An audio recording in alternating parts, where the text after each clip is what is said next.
Dear friends, in the last lecture, we have discussed Roman drama and medieval drama. And in that discussion, we have seen that how the changes occurred in Roman drama while it was shifted from Greek to Roman, and how Roman drama allowed women, and then the decline of Roman and Greek drama, where we have already discussed the way that medieval drama changed the whole understanding of the concept. Now, moving further, the next age, which is supposed to be the most vibrating, most enthralling age of Renaissance. And if we look at it very carefully, you will find that this Renaissance, where everything had been started with a new idea, new concepts, new learnings, and this revival of learning in Renaissance, which began in Italy in 14th century, this had a very tremendous effect on drama. And this period, which is sometimes called as an enlightenment, sometimes it is called as a period where new studies began. It was once again the revival of classical Greek and Roman plays. They were discovered and studied by various scholars in Italy. Because if you look into the history, Italy, or the phase of complete Renaissance, if you look at it, and when you study history of English literature, there you will find that this Renaissance had changed the whole understanding of knowledge world.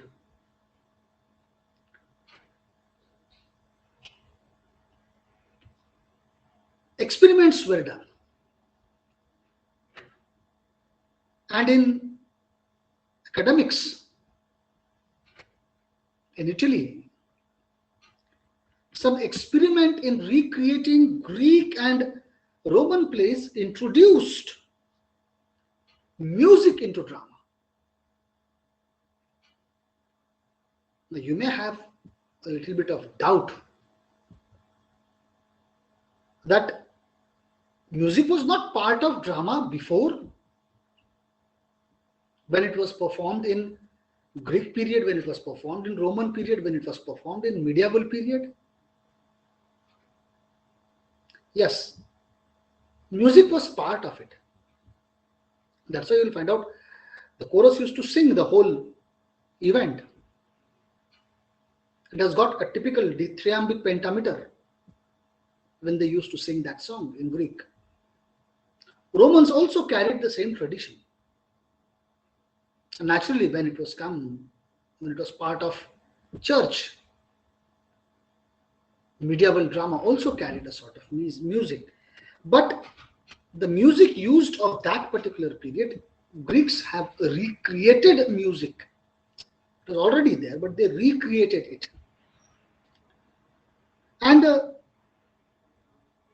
for the sake of getting close to the world of drama, new theatres were built. Now, please remember the medieval period when the performance used to take place in churches, on wagon, and the biblical stories were part of all that performed. And that's why it is very much essential for us to recognize the importance of building of a theatre, because it has not only changed the whole idea of performances of drama, but it also changed the whole style of writing of it. As we have seen in Roman drama, it was somehow in a closet. Even when it was performed for a few days in churches before getting out of the church on wagon, this was again in a closet, in a closed structure. But when it was in a closed structure at that particular place, you will find that this closed structure has its own different kind of, you can say, understanding. But when it has changed, when it was performed in a theatre especially built for performances, you will find out that during that Renaissance, the whole classical stage was, you can say, reconceived. And this classical stage, when once reconceived, the actors, the performers, they started to experiment with that particular thing. Because you have got a one permanent structure for performance, naturally you can have an idea that how it is going to be performed. Then you can have a lot of experiments took place. And this is how you will find out, my friends, that experiments took place. And this experiment had gave birth to a modern opera, a kind of opera. If you are not familiar with it, you can just simply click opera and you can see that opera, how this opera is different from all those things. Opera is also carrying the same kind of story, the story that drama used to perform, but it was not in the form of dialogue. One singer sings that particular story and rest of the performance they simply enact without uttering any dialogue to it. So it was a birth of modern opera with this kind of closet structure. Even one of the many discussed forms of new experiments that Renaissance had given to the world of knowledge and drama, you will find that comedy, although it was performed in Greek period and then later on having some different kind of approach in Roman period also, you will find out a new kind of comedy introduced during Renaissance in Italy called Commedia dell'arte. Please remember this name. Commedia, C-O-M-M-E-D-I-A, Commedia del, D-E-L-L, then you apostrophe, A-R-T-E, Commedia dell'arte. This was a new kind of comedy developed during Renaissance. It was a stylized, improvisational, slapstick comedy. It was stylized, improvisational. When it is improvisational, there was no chance of having any kind of written script available, written text available. If you are familiar with a kind of performance that used to take place in Indian drama, especially in Tamasha called Batavni, the two characters are coming together and they are talking to each other, there was no script. They improvised the situation. They used to add something into it. So it was improvised slapstick comedy. And the actors who started to perform this commedia dell'arte, this commedia dell'arte actors developed a stock characters. Please remember, the stock character was part of Roman drama, but it was reconceived. It was reconceived. How it was reconceived? It was reconceived in the form of improvisation. No written words. They can add whatever they want. They can speak according to the situation. They can change according to the situation. And the two characters, stock characters, Harlequins and Pulsenelas, these two characters, please remember these names. Harlequins, I'll give you the spell of that word. Harlequins.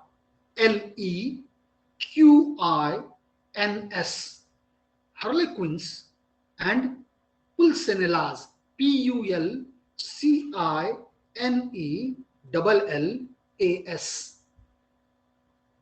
These were the two stock characters of Commedia dell'arte performed all across the Europe. And these two characters repeatedly appeared in comedies written in Europe during that particular period. Somehow, if a simple words, if you want to understand what kind of these characters are, they are some kind of characters which are very common characters, like jokers, you can say in simple words. These are the very simple characters. They used to have, they have an improvisational skill. So these kind of characters developed during Europe. Now this was the beginning of change in drama during Renaissance. But it reaches to its peak.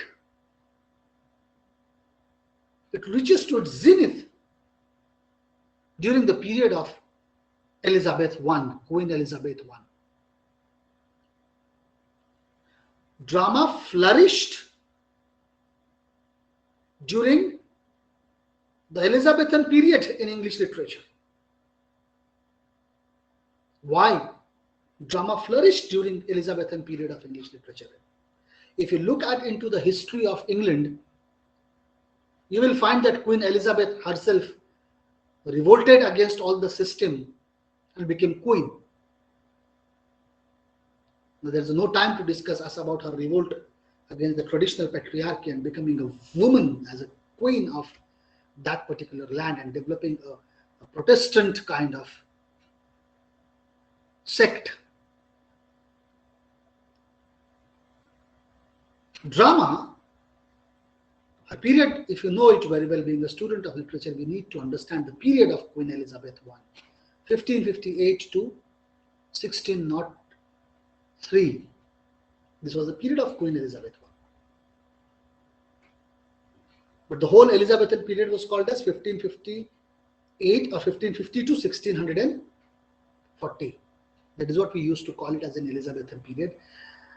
If you discuss it in literature, if you bifurcate that Elizabethan period, then the Queen Elizabeth I, 1558 to 1603, then Jacob, that is called the Jacobean period, King Jacob, King James I, that is called as Jacobean period, from 1603 to 1625, and from 1625 to 1640, King Charles I.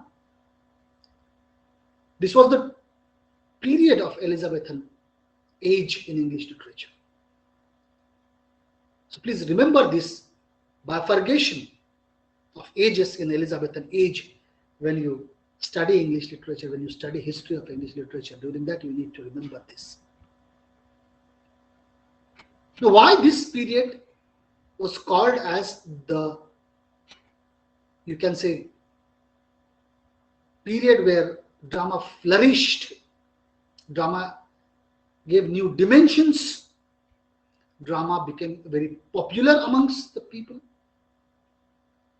And this was the only period where you find it out that playwrights like Shakespeare, playwrights like Christopher Marlowe, playwright like Ben Jonson,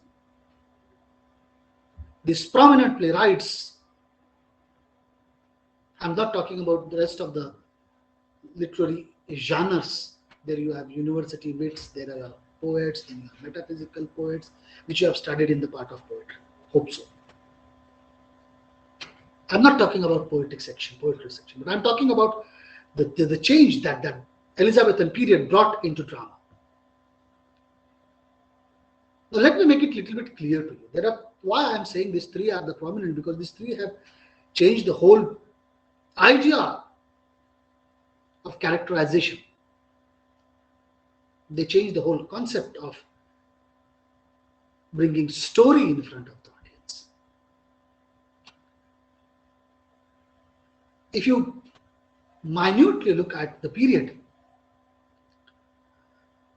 it was developed and mostly and fully developed during the 50 years, last 50 years, 1590 to 1640. During this last 50 years, you will find drama was fully developed,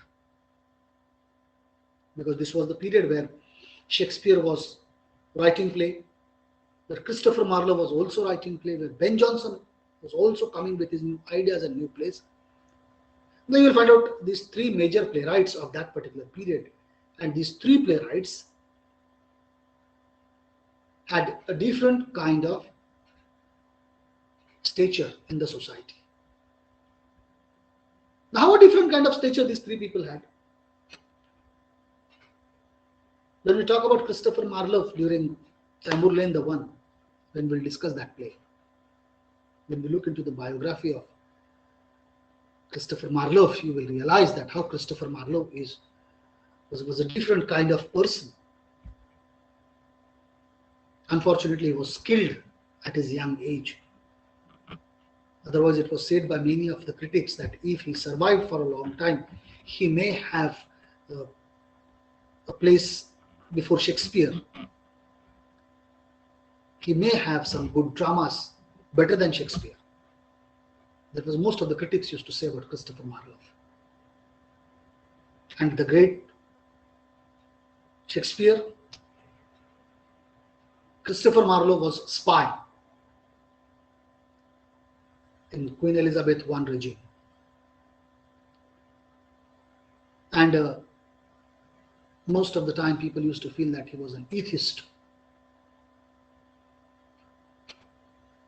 And Christopher Marlowe, with his great plays, people used to love watching the performance of Christopher Marlowe's play. Christopher Marlowe wrote a very famous play called Dr. Faustus. Then Tamburlaine the Great in two parts, part 1, part 2, of which part 1 we are studying. Then the Jew of Malta. Now if you look at list of Christopher Marlowe's major plays, you will find out Christopher Marlowe was challenging to the notions of the time. He was making sure that he was challenging to the understanding of power. So Dr. Faustus, which was a play based on German play written by Goethe, Faust, and most of the plays written during Elizabethan period, they were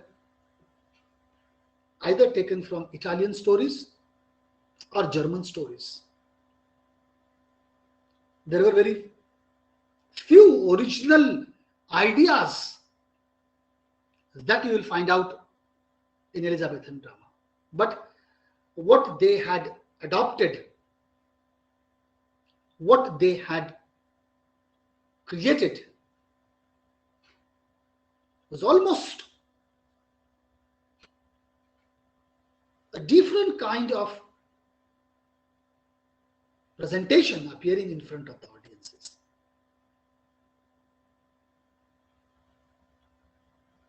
On one hand, there was Christopher Marlowe. On the other hand, there was Shakespeare. Shakespeare was known for his great four tragedies. Apart from that, he wrote history plays, he wrote comedies, he wrote tragicomedies, he wrote sonnets, he wrote poems. And why Shakespeare was called the Shakespeare or great Shakespeare? What was the reason? It is very interesting to understand this fact, although this is not part of our discussion. Let me give you some additional information regarding to it. Why Shakespeare was considered as the great dramatist across the world. Whenever you start writing an answer, you start writing the answer that Shakespeare was the great writer. Why Shakespeare was the great writer? What makes Shakespeare great? Why we have to consider Shakespeare as one of the greatest writers that English ever produced? You cannot avoid, when you talk about drama, Shakespeare. We have to talk about Shakespeare, whatever language it may be. Whether you are talking about in any language of across the world, you have to consider Shakespeare as one of the most important benchmark for understanding human emotions and human relations. Shakespeare wrote 36 plays, 150 to 154 sonnets, and 5 poems. Now, it was said in Plato's Republic that if you add a word, a letter, a single letter, if you add a single letter in your language, please understand, please listen very carefully. This is what Plato said in Republic. If you add a single letter in your language, you revolutionize the language. You make a revolution in the language. If you add one letter into a language, that is what Plato mentioned in his Republic somewhere.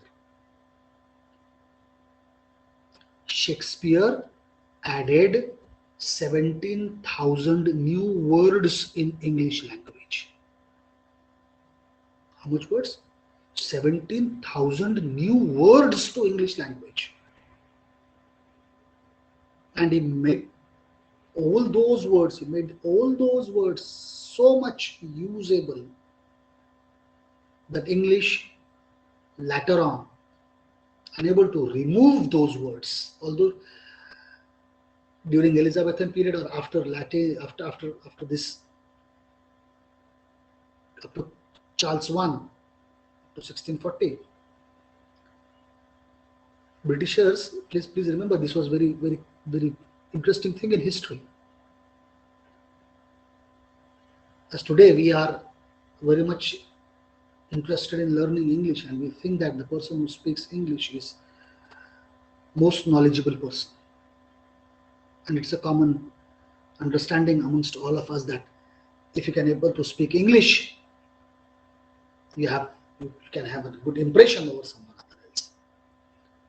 But English people, they never spoke their own English. They want to learn Latin. They were not interested in learning English. So the children of aristocratic families, noble families, they used to go to Latin schools and they used to learn Latin.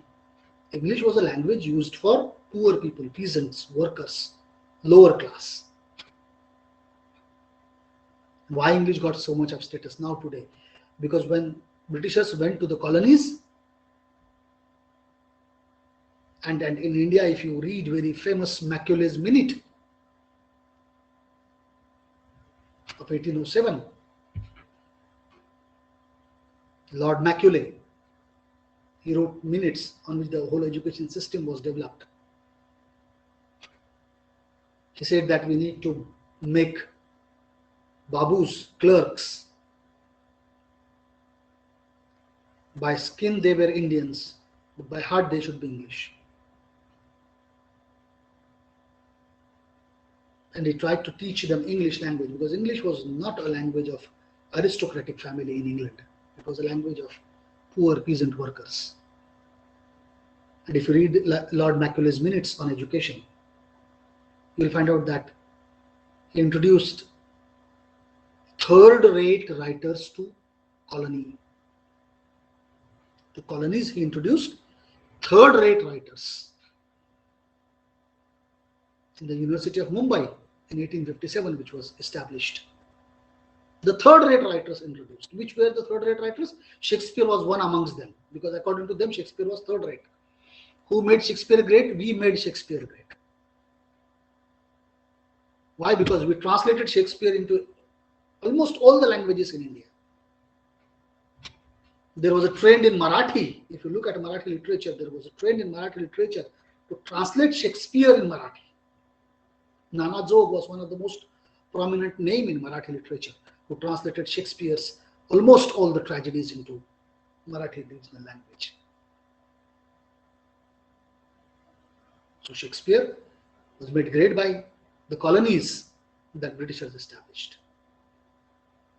Now, why this period was called as important period? Because if you remember the four great names, the four great tragedies that Shakespeare had given to the world: Hamlet, Macbeth, Othello, King Lear.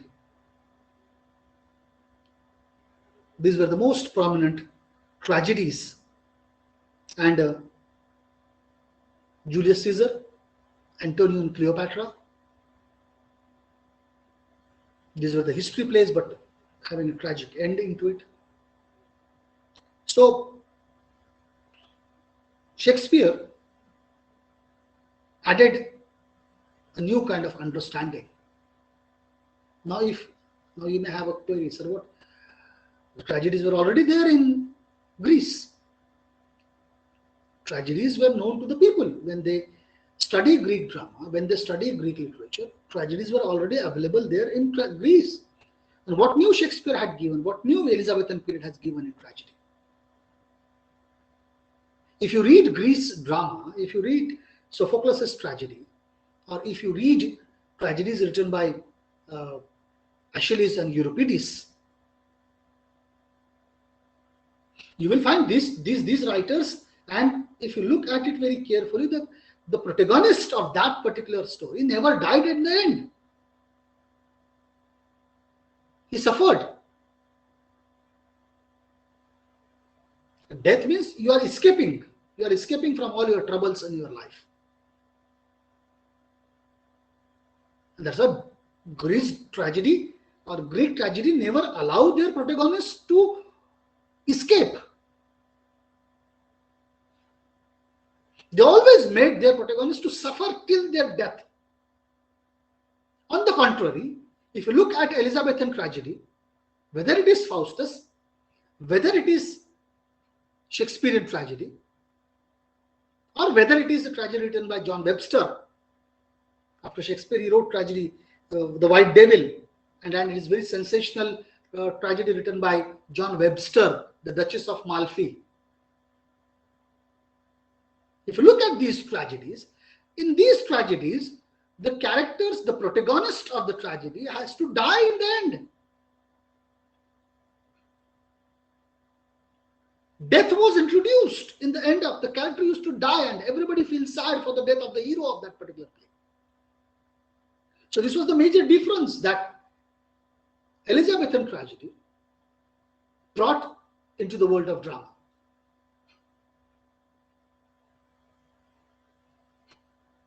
And Shakespeare, after knowing this, after creating the tragedies, you'll find out during Charles I period, Middleton and Rowley, the famous tragedy, the Challenging, or Cyril Turner's Revenger's tragedy, or John Webster's Duchess of Malfi, or The White Devil, you'll find out these tragedies gave a new kind of understanding to the audiences.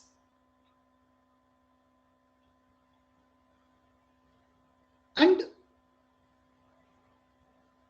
there were professional groups who used to perform all these plays. And it was an absolutely professional approach that you have to pay money to watch the performance. People used to watch tragedies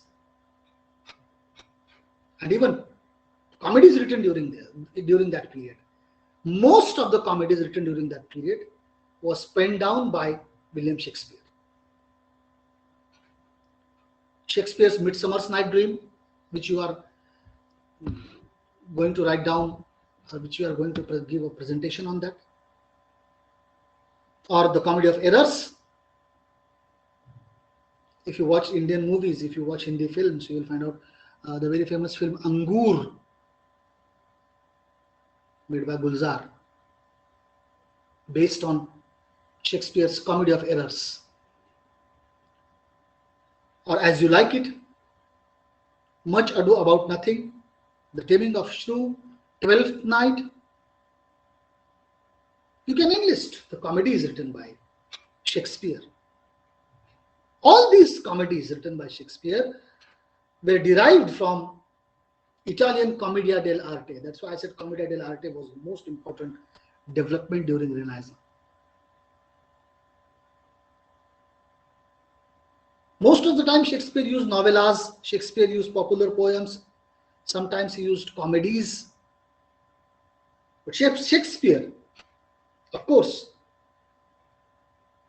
elevated and vastly improved everything he borrowed. He has taken all the stories from Italian literature, but he developed that stories through his own understanding. And that's why Shakespeare was considered as one of the great dramatists of literature, any literature you look at. Then another important dramatist of this Renaissance drama and Elizabethan period was Ben Jonson. Ben Jonson was significantly influenced by the classical drama. And he represented this classical drama on Elizabethan stage with his very famous play called Volpone, Volpone. Volpone. The second play, The Alchemist. There's another play, Every Man in His Humor. Or it's another play, Bartholomew. All these plays Ben Jonson wrote, and Ben Jonson was an aristocrat. So he wrote all those plays which were liked by aristocrats during that particular period. Ben Jonson was also known for his contribution for a different form of comedy that is called as masque, M-A-S-Q-U-E. This masque is different and Greek masque is different. That spelling is M-A-S-K. This masque is M-A-S-Q-U-E. What this masque mean by? It was an aristocratic entertainment in which you will find out music, dance, and fantastic costuming were part of it. This was masque. And his very famous Mask of Blackness, was performed in the royal court when Queen was, with Queen as a performer into it. She performed into that particular play, Queen Elizabeth I. Mask of Blackness, where she performed. And that's why Ben Jonson is having a different kind of status in Elizabethan period, in Elizabethan society.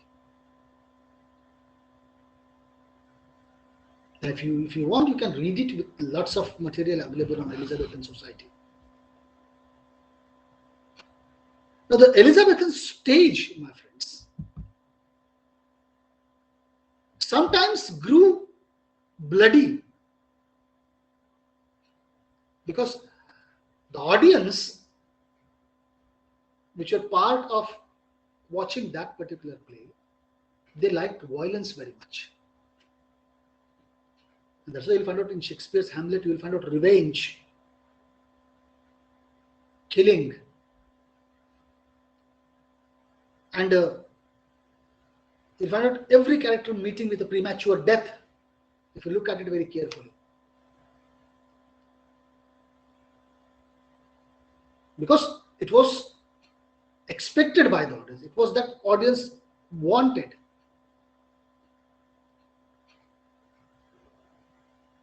And as I said, Ben Jonson was writing for aristocratic society where where women were not allowed to perform on the stage. At that time, Queen performed.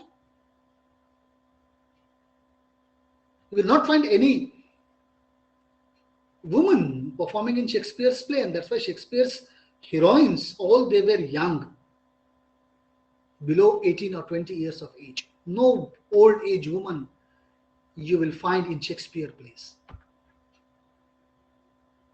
Because young boys, they used to perform the role of women in Shakespeare's play. And that's why we don't find any kind of old woman, mature woman as heroine of Shakespeare's play. And all the women characters, they have to die. They were not allowed to live. They will die. And if you look very carefully the Elizabethan drama, it gives a detailed information about the history also. If you look at Shakespeare's play, Richard I, Richard II, then King Henry I, King Henry II, King Henry III, King Henry IV. If you look out the list of history plays written by Shakespeare himself,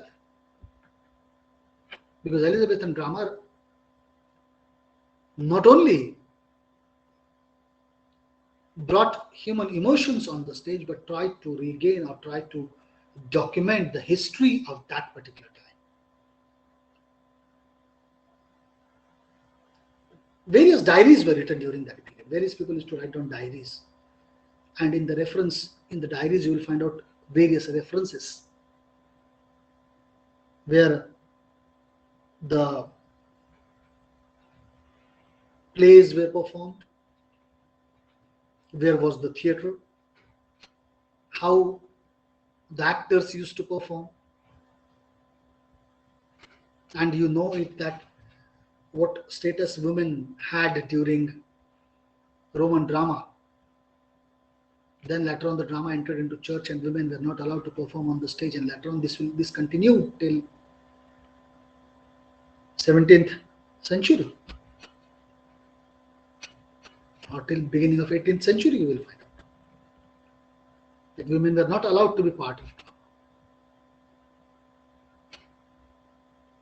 And you will see that the roles, as I said you, the roles of all the women characters were played by young boys. If you read more on Shakespeare's actors, you will find out Shakespeare was having all the young boys as his actors to perform on the stage. Now it was very interesting. That's what I said. Lord Macaulay considered Shakespeare as a third grade writer and he introduced it to India. Why he considered it to be a third grade writer? Because Shakespeare was not liked by the people of Britain, or English people did not like Shakespeare very much because they felt that Shakespeare had polluted their English language. They always used to feel like this, that Shakespeare polluted English language. And he gave some new ideas to the people. He used to speak the language of the lower class. And that's why Shakespeare's theatre built outside the city limit. Shakespeare was not allowed to perform inside the city limit. He used to perform outside the city limits in a seamy neighborhoods like brothels or beer biting pits, where the prostitutes used to stand out of Shakespeare's theatre And then they used to call the people to watch the play, and then they entered into the play to watch as an audience. Even for crowds' amusement, because the crowd was violent, as I said to you. They like violence most of the time. So there was a fight between bear and dog. The fight between bear and dog used to take place. And then people used to watch that bear and dog fight, and then they enter inside to watch Shakespeare's drama. Very interestingly, this business of theatre was very good during that particular period. Shakespeare used to earn a lot of money. And the players, the actors, they constructed their own dialect and language into it. This language was, you can say, they developed such kind of language which needs to fascinate all the social classes. It should not restrict to one particular class. This language should make all the social classes appealing. And that's why I said Shakespeare was great, because he added such kind of language which was later on accepted by aristocrats also, which was later on accepted by all the social classes of England also. Because when they enter into the theatre, Shakespeare used various gimmicks to make people to understand what they are going to watch. When they enter the theatre, if the curtains were black and black curtains were put on the walls, people used to understand that, okay, this is going to be tragedy. Used to put colorful curtains, people used to understand that this is going to be comedy. So he used to give ideas to the audience that which kind of play they were going to watch. And Shakespeare made this play very popular in England. And that's why this 50 years of period, 1550 to 1640, during that particular period, drama reached to its peak. Drama reaches to its height. And that's why what kind of contribution this Elizabethan drama gave to the world of drama, or what was the contribution of Elizabethan drama to English language itself, if you ask. As I said, it has given 17,000 new words to English language.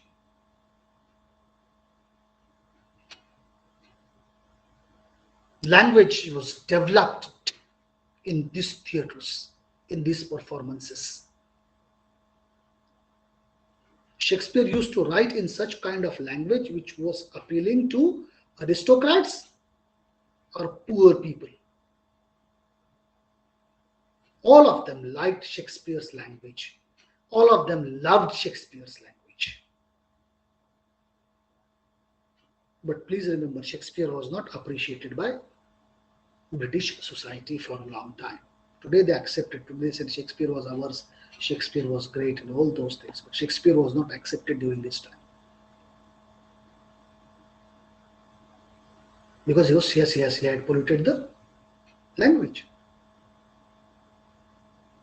This was the peak period of drama where you will find out a lot of changes have taken place. There was a big change in the story where protagonist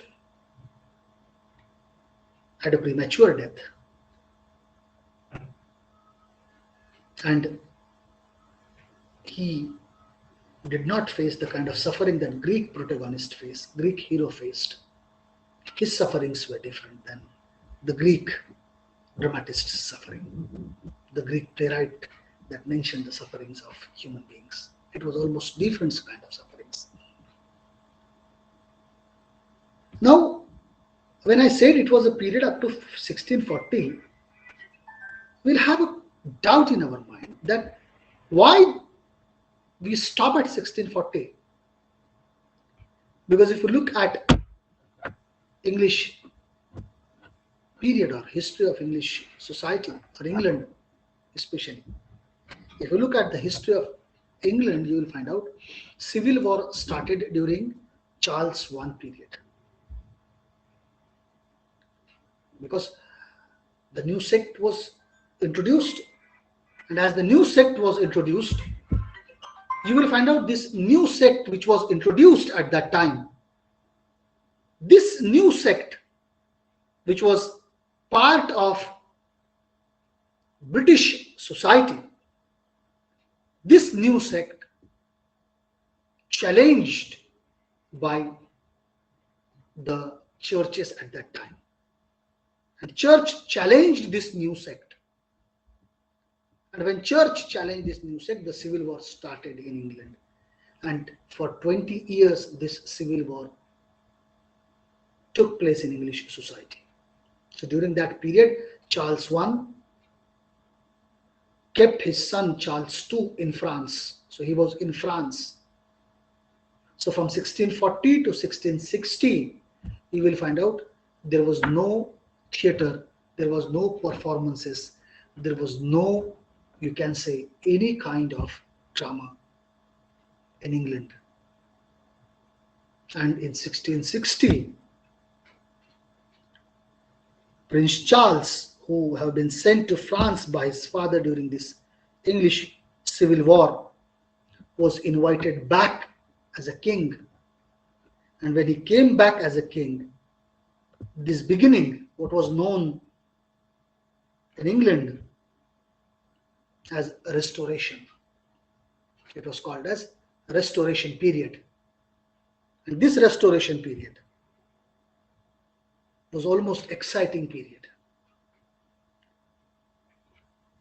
as compared to, in contrast with the Puritan period that was for last 20 years.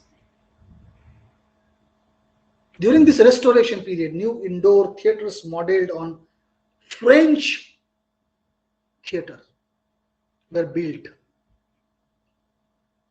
and a new generation of actors and actresses, now women, started performing in England.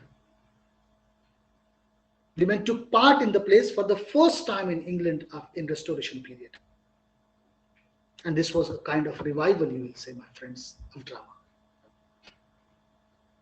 Because if you look at drama written in up to Elizabethan period, up to 1640,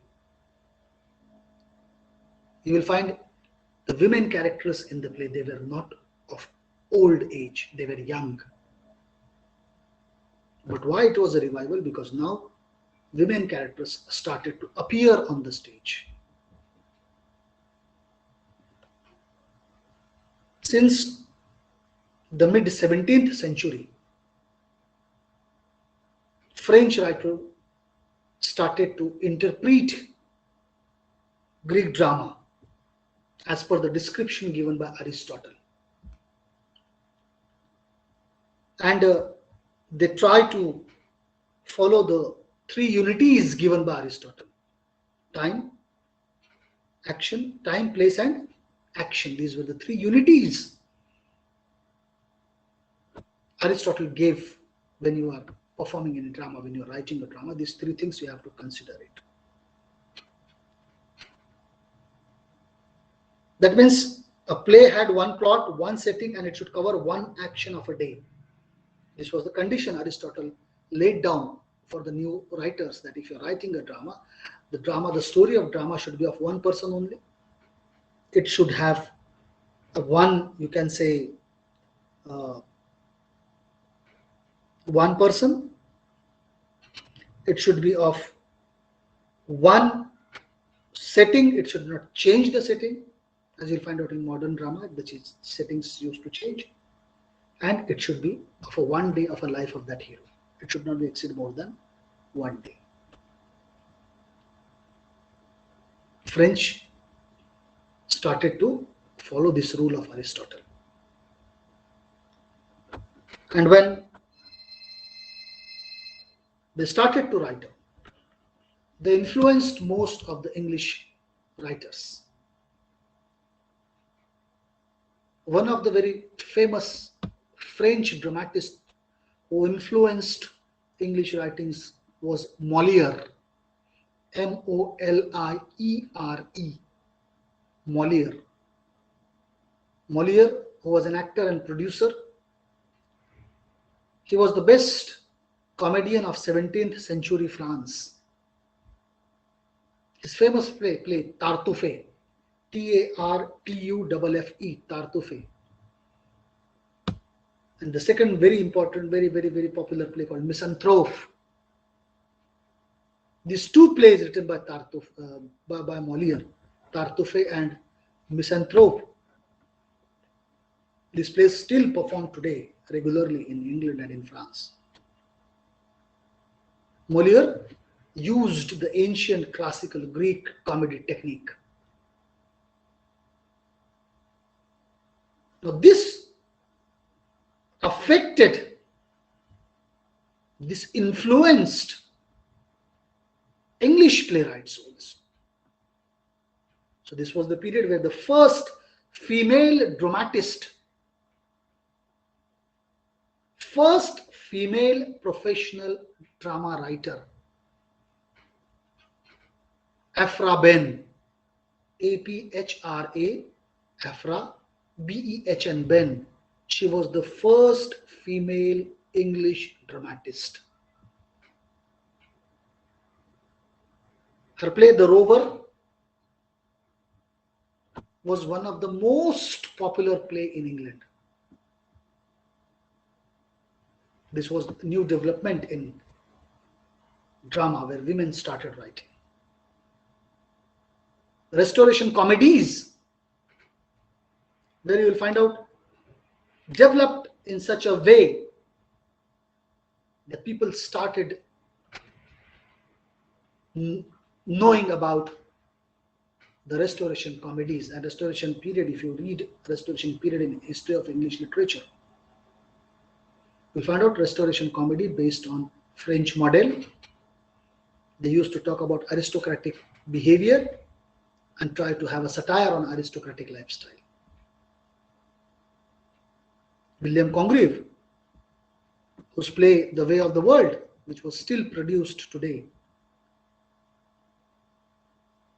this was the lively comedy that William Congreve produced, liked by the audience very much. This was the big change you will find out, my friend, in Restoration period. Even you will find out Restoration tragedy was also having same kind of influence that they borrowed it from France.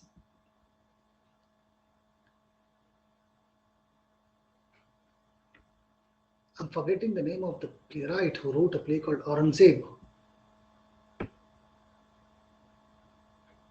Whether it is John Dryden, I'm forgetting the name. I'll recollect it and I will tell you. That was a Restoration tragedy. But tragedy was not popular during Restoration period. Comedies were very much popular. Even you will find out, my friends, 18th century saw the tradition of social comedy, a new kind of form that you will find it out. Social comedy written by R.B. Sheridan, who was very famous playwright of that period, whose School for Scandal, or Oliver Goldsmith, She Stoops to Conquer. These are the very famous social comedies written during Restoration period. Because the drama of this period focuses on social manners, and much of its satire. The drama used to offer a mild criticism of society and holds up society up to comic ridicule. Why this comic ridicule? Because this comic ridicule was a kind of noble motive to reform the society. And we can see some of that motive at work in the plays of Molière or in the plays of Goldsmith. We see it even more in John Gay's very famous play called The Beggar's Opera, the most popular drama of 18th century. Beggar's Opera, please remember that. 18th century was influenced by French society, and that's why it was one of the most prominent phase of drama that we find it in the ages and in the development of drama. We'll stop here today and we will continue this in tomorrow's lecture.